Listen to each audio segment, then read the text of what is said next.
Folks, stay there. You don't have to move. Just Ron has to, because Amy wants to come on and be on TV. We'll take you now to the interview room. Erik Spoelstra's there for the Baptist Health post-game press conference. Thanks. Timmy? Look a little damp. How would you know? Is that already out there? I was very confused. You didn't know? No, I thought maybe I was calculating that maybe we qualified for the Cup. And then I'm looking around, I'm like, nobody else is getting water dumped on them. I'm like, wait a minute, what's going on here? I know you're going to say it's a team thing. I get that. But milestones, when you do reach one, it has to mean a little something for you. It hasn't sunk in yet because I wasn't aware of it.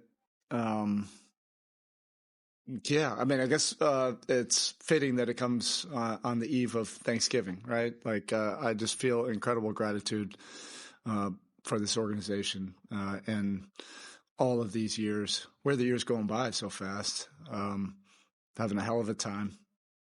I love what I do. I love coaching. I love this profession. I love working for this organization. I love working for and with amazing players and staff, like we have. Too many to count, over the years, but we have an incredible bond, our coaching staff, right now. It's just so much fun. After that loss or the playoff series loss against Cleveland, we all took a bunch of time off, and then we got to work, and it was one of the more gratifying summers. Just really buckling down and trying to figure out, how we could be better.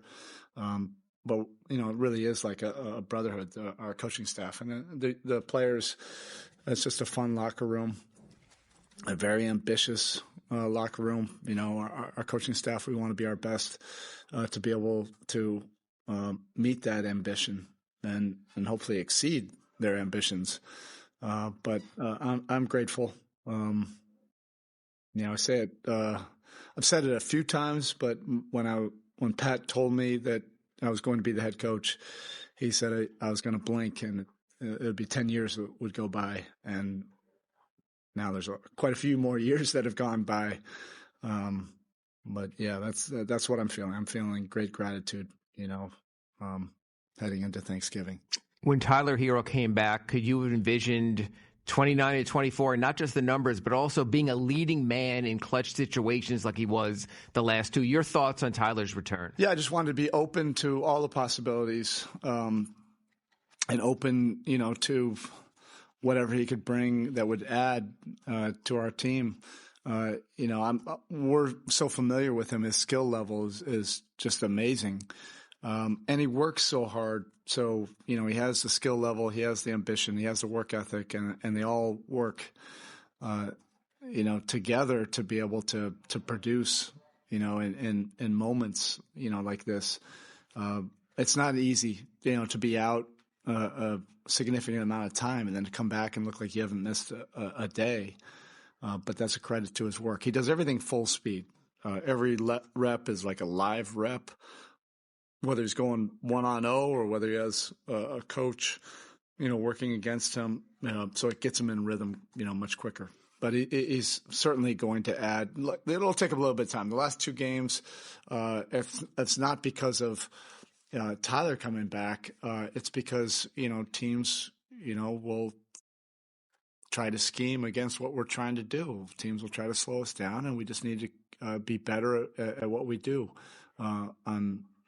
I'm looking forward to a practice session on Friday, just so we can fine tune some things. Late in the first quarter, you subbed out the 5 starters and you had all the bench lineup out there. Was that the plan? And how much of this continue to be kind of a work in progress as you work through the different combinations and lineups? I don't feel stressed out about it. I feel for guys, that one either might not be playing or that have less minutes and a little bit of a changed role than, what it's been. But, that's what happens if you have depth. And then everybody will get their opportunities. It might not be every single night. It might not be exactly what they want, but I think we have a mature locker room. They understand that. And this will get a lot better. quickly. We'll just figure out what works the best, and we'll get to those lineups more often. Speaking of different roles, obviously Kula going to the bench, but being very crucial especially when Turner was switching off and trying to get advantage of that size. Can you just kind of talk about what you saw from him tonight? He was very good, and I don't take that for granted. That for a young player, it's not easy. To go from coming off the bench and then starting and then playing well, and then going back to the bench. But he handles it well, and I think that's important. It's part of his development. Is you control what you can control. You continue to have an approach every day to get better, and then to understand that it's about a team concept, and there will be a level of sacrifice that will be required, for our team to reach its potential. That's what all great teams, have. And I think our team, is mature enough to be able to wrap their minds around that. It might not be easy, but, we'll get there. Milwaukee didn't have an efficient night, but this might have been the most obvious the switching was all season, but you guys have been switching more, especially with Bam available. Yeah. Why has that been more appropriate for this group to go back to it a little bit more this year? Well, tonight, I think we just did a really poor job of making multiple efforts against the post-up. I think we could have made those a lot more difficult. Defensively, we had a lot of mistakes in the first half, either on the pick and rolls or the handoffs or the post-ups. If we would have been better, I think that could have gotten us out in the open court, a little bit more. Whatever the scheme, is, we adjusted after that and went back to more traditional. But, this league is so dynamic offensively now, and all the skill level and spacing, all of that. You have to have not a bunch. You have to have two or three things that you can get to that you're very good at, and then another adjustment on top of that if you need it. The zone, I thought we were okay with it. I thought there were some possessions we could have been better. But, we'll get there. I do like that our guys understand how important it is to defend, and there is a commitment there. Thanks. All right, thank you. Congratulations to Heat head coach Erik Spoelstra. 800 career wins. Look at this community he finds himself in. It's tough not to look up at Dr. Jack Ramsey, head coach of the team he loved growing up. That title in 77, of course, the near decade as a beloved analyst here for the Miami Heat. With wonderful symmetry on the way, some point next season there, but caught Fitzsimmons, Erik Spoelstra can get into that 16 spot this very season. Congrats, Spo. In the Bacardi Ocho studio, alongside Amy Adelbert, I am Jason Jackson. The Heat win 6 straight. Tyler Herro, very helpful along the way. Yeah, you could say that. You could say that. Second game in a row where he just gets on those stretches where he just can't miss. Yeah, tonight, too, though, it was such a full package game, right? I mean, it wasn't just the floaters. It was everything, and I keep going back to this. Tyler's playing on both sides of the ball at a super high level, but in terms of just understanding what the game needs, and at the times, there were some moments tonight where the crowd was pumped up, and Tyler, instead of just taking the shot, made the right play.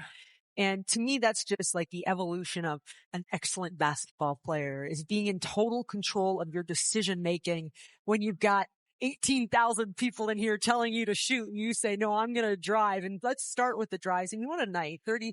In under 33 minutes, he puts up 29 points, 5 rebounds, 7 assists, stealing a block. But paint touches, so important to this offense. Pressure on the rim, so important to this offense. So Tyler's getting there, and he's doing it at his own pace. He's not just 100% at the rim. Sometimes he's slowing down, throwing a Euro step. The 3-ball. Didn't shoot him didn't make one at all in game 1. That was fine. But tonight he went 3 for 5 from long range. It was the timing of the 3 balls I thought that were the most important. Here's my favorite thing is the defense. And you're going to see this is the big block. This is the big block right here. But at times you have to switch off on a big inside, just super tough down low, and a steal in there too. the facilitating, the 7 assists. This was one of my favorites right here because it came at such an important time, and he could have put that floater up, but the better thing to do was to get inside. That was out of the timeout. That was another 3. I mean, these were plays that won the game at the end. Tyler Herro was responsible. He either made or assisted on 19 of 25 points for the Miami Heat in the fourth quarter. That's big time right there. Only Tyrese Maxey, his buddy, and SGA, I'm sure they could be friendly, have longer streaks of consecutive games with 20 or more points. SGA's at 90. It's out of control. Maxey right in front of Tyler's dozen with 17. Stay right where you are. We need Jaime on television. Kelly Sackle kind enough to get a microphone in that space. Another double-digit night off the bench for Jay to the third power.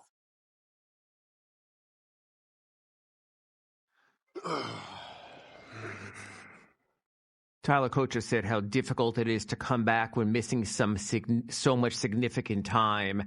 How have you managed to make it look easy with these 2 games you've had, the last 2 games? I said the last game, my teammates and my coaches, they've allowed me to come back and play my game, trying to just be efficient, win games. First game with Norm and the healthiest this team has been all season, really. You guys have a lot of depth. How much of this is going to be a work in progress as you work through the rotation, different lineup combinations and all that? Yeah, it's going to be a work in progress.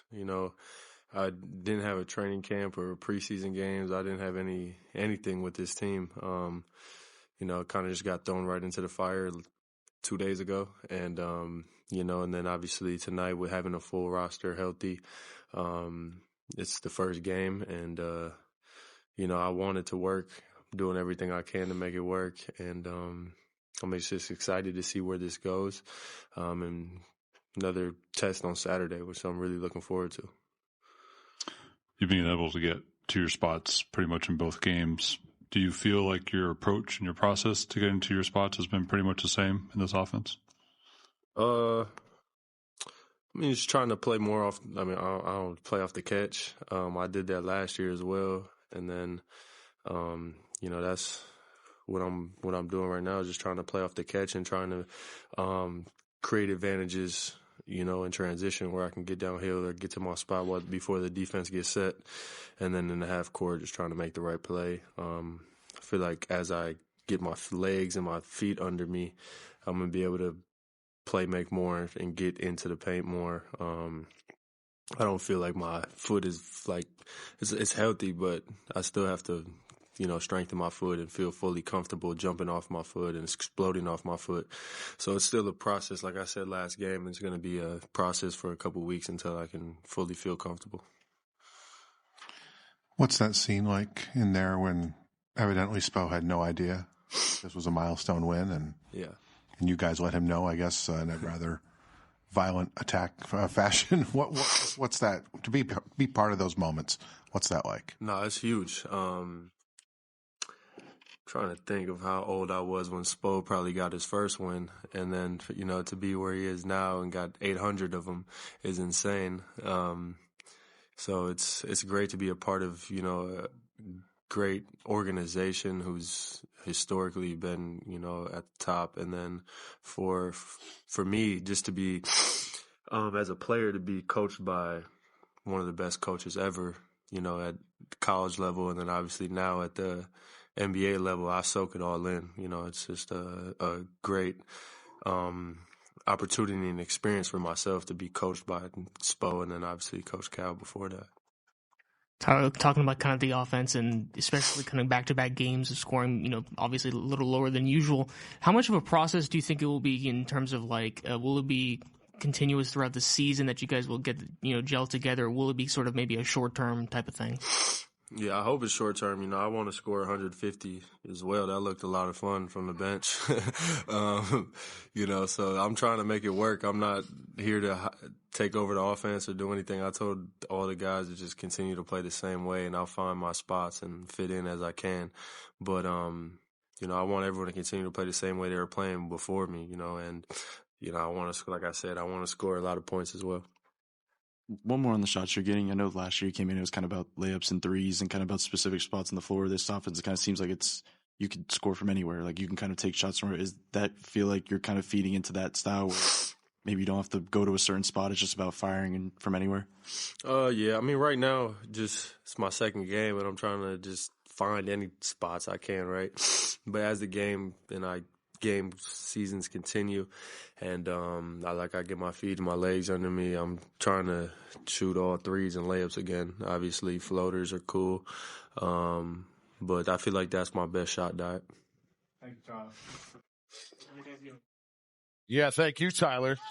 Thank you for this lob right here to the Kryptonian. For every Miami Heat dunk this season, Morgan & Morgan forking over $100 to Steve Stowe. Well, really to the Miami Heat Charitable Fund, but that man has to manage all that money coming in. Thank you for that connection. Now we know why Tyler Herro says 7. That's my favorite player in the NBA. Next up, the Miami Heat have off gobble gobble day after, and then Saturday night. Oh, Detroit's in here all upset. That long winning streak is over as they lost to the Celtics. I did not have that on the dance card, by the way. Pistons have taken 3 straight against the Heat. What are you expecting on Saturday? I'm expecting a lot of physicality. Like, get some extra ice ready because this is going to be an interesting game, right? Detroit and Miami both have these records that outside of their own locker rooms, nobody probably expected. And so they're going to be playing for a little bit of pride too. But that brand of basketball that the Pistons are bringing, like they're going to try to basically stand in front of Miami and knock them to the ground as Miami's trying to get up and down. And I'm looking forward to it because anytime anyone has anything to say about our guys, they tend to respond. I love it. Now, Detroit plays on Friday in their last cup game against Orlando. And Orlando likes which to is hit. A wild card issue that we got to keep an eye on, by the way. Yeah. So then they come down for the second night of a back-to-back. Come on down here. Enjoy some of the holiday cheer in the streets. And then those we'll see palm trees are really nice. 8 o'clock tip. Take your time, Detroit. Detroit basketball. We're gone. That's it. Happy Thanksgiving, everybody. Something to be thankful about. A victory. 6 in a row. Once again, the final score of the Heat victorious, 106-103. This has been a presentation of FanDuel Sports Network, your exclusive home for Miami Heat basketball. For Amy Alibert, Ron Rothstein, Kelly Sacco, and the entire Miami Heat broadcast team, I am Jason Jackson. Thanks for watching. Be safe out there. Good night, Heat Nation.